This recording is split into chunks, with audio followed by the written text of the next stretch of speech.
जिस्म से जान तक पास आते गए, इन निगाहों से दिल में शमाते गए। जिस्म से जान तक पास आते गए, इन निगाहों से दिल में शमाते गए।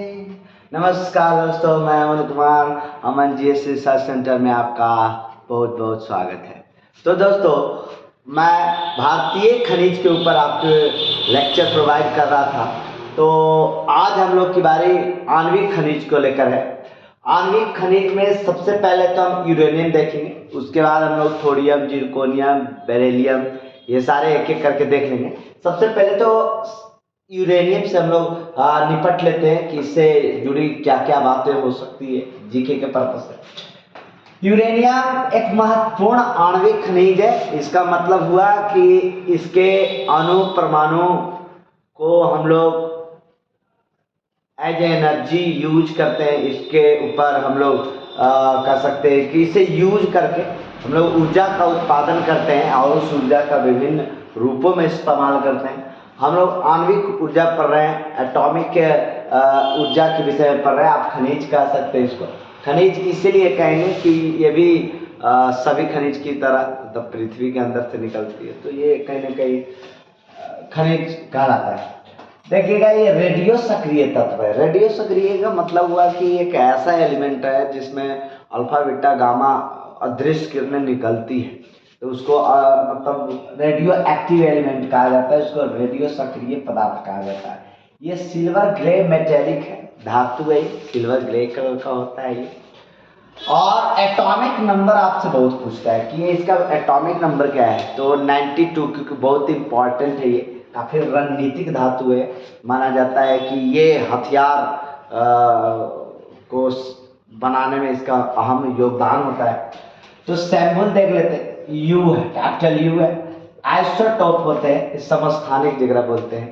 तो इसके तीन मुख्य रूप से समस्थानिक होते हैं, जैसे यूरेनियम 234, यूरेनियम 235, यूरेनियम 238। इसमें सबसे ज़्यादा जो अवेलेबल है वो लगभग सबसे ज़्यादा ये आपसे मैंने अवेलेबल है इससे नेचर।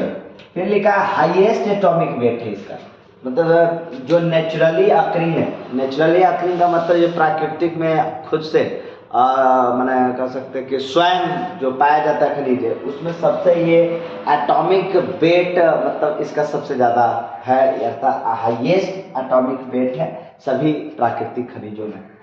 अब हम लोग बात कर रहे थे इसकी खोज की। खोज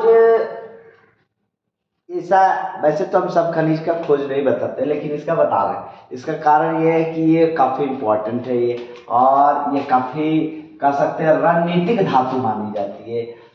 इससे कहीं ना कहीं इंडिया का कनेक्शन है तो सुरक्षा को लेकर के। तो ये इसलिए हम थोड़ा इसका खोजकर्ता बताने को उचित समझे। मार्टिन क्लेप्रोथ नाम का एक आदमी है जो जर्मन के हैं, वो जर्मनी के रहने वाले हैं। 1789 में फ्रांसीसी क्रांति के समय का मार्टिन क्लेप्रोथ ने इसका खोज किया था। इसका यूज क्या है, तो परमाणु ऊर्जा बनाने में।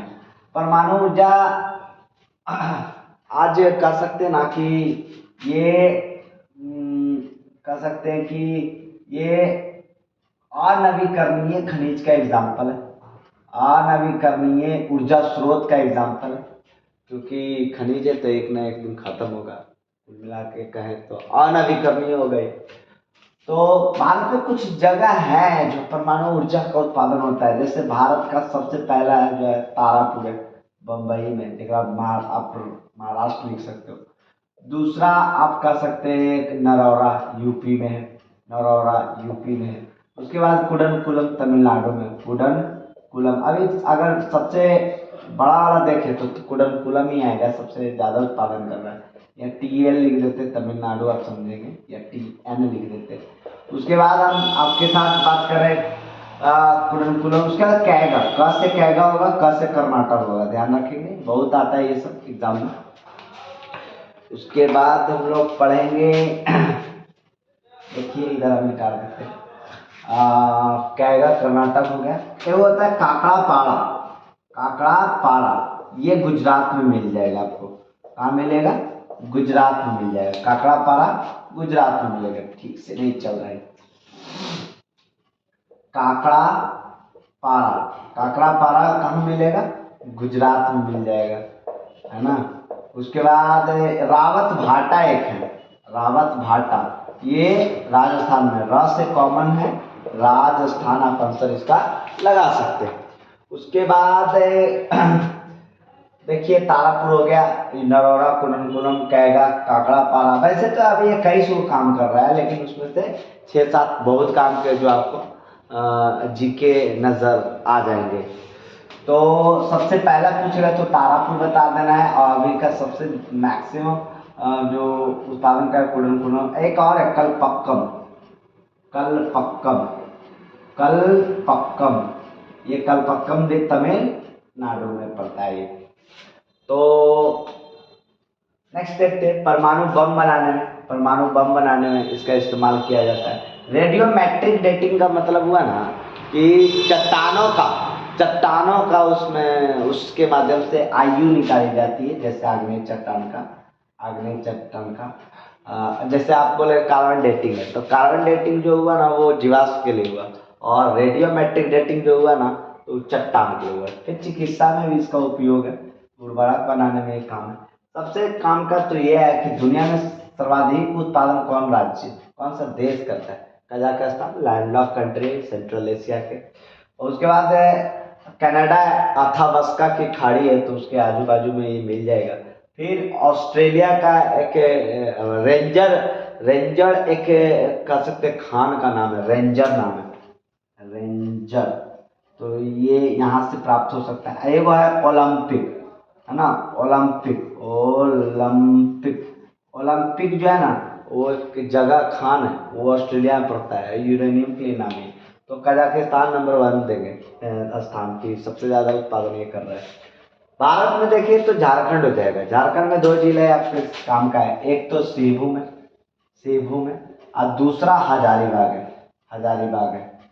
तो सेबू में एक जगह है जादूगोड़ा, ये आपको नहीं भूलना है सर, ये बहुत काम का है कि जादूगोड़ा किस खनिज के लिए नामी है, तो आंसर बोलेंगे यूरेनियम के लिए नामी है, और ये झारखंड के सेबम जिला में पड़ता है। उसके बाद हजारीबाग, आंध्र प्रदेश में भी मतलब यूरेनियम का उत्पादन हो रहा है, जैसे शेषाचलम, खम्माम, विशाखापट्टनम, ये सारे में हो रहे। केरल के मालाबार तट में थोरियम के साथ ये मिलता है, क्योंकि थोरियम भी तो भारत में वही मिलता है। केरल के जो मालाबार तट है ना, वहाँ पर बालू जो है किनारे कोस्ट, समुद्री कोस्ट पर, तो वहाँ पे थोरियम के साथ ये मिल सकता है। सहारनपुर यूपी में मिलता है, और भारत के अन्य राज्यों में छोटे छोटे रूप में मिलते हैं। तो मेजर वाले जो उत्पादन होते हैं भारत में वो सारे हम आपको बता दें। अगर नेक्स्ट बार हम लोग बनाएंगे कि अगला आणविक खनिज क्या हो सकता है, आई थिंक थोरियम ही बनाएंगे। जिरकोनियम, बेरिलियम, ये सब भी थोड़ा थोड़ा देख लेंगे, ताकि मेरा जीके का पोर्शन ना छूटे। उसके बाद जरा देखिएगा कि एक बात हम छोड़ रहे हैं, याद आया, पिच ब्लेंड, इसका पिच ब्लेंड यहाँ लिखते हैं, पिच ब्लेंड इसका अयस्क है, ये बड़ा काम का है। पिच ब्लेंड किसका अयस्क है, तो यूरेनियम का है। तो ये रहा आज के यूरेनियम के ऊपर लेक्चर। अगर मेरा ये वीडियो आपको लगता है हेल्पफुल है, तो इसको लाइक करें, सब्सक्राइब करें, बेल आइकन को दबाएं। Thank you.